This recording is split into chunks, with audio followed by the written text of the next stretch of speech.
السلام علیکم ورحمۃ اللہ۔ سوال یہ ہے کہ تراویح کی نماز سنت ہے یا مستحب ہے؟ تراویح کی نماز سنت ہے، اور اس کی سنتیت رسول اللہ صلی اللہ علیہ وسلم اور عمر ابن خطاب رضی اللہ تعالیٰ عنہ دونوں سے منقول ہے۔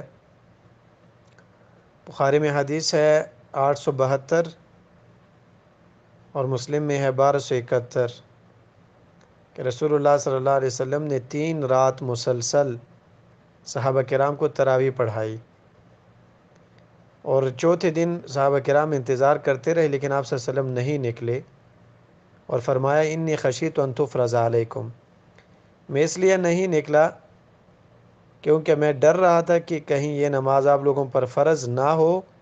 مسلم میں یہ ہے کہ فتح عجز عنہا، آپ لوگ پھر اسے نہیں پڑھ پائیں گے رات کو۔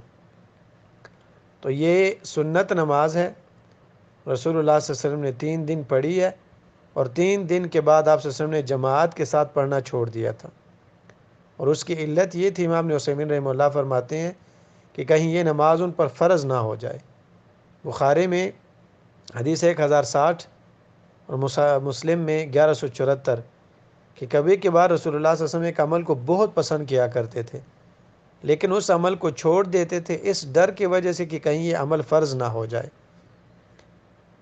تو یہ تراویح کی نماز سنت ہے، رسول اللہ صلی اللہ علیہ وسلم اور عمر بن خطاب رضی اللہ عنہ سے اس کی سنتیت ثابت ہے۔ ہاں، اس پہ رسول اللہ صلی اللہ علیہ وسلم نے استمرار کیوں اختیار نہیں کیا، لگاتار کیوں نہیں پڑھی جیسے سنت مؤکدہ ہے؟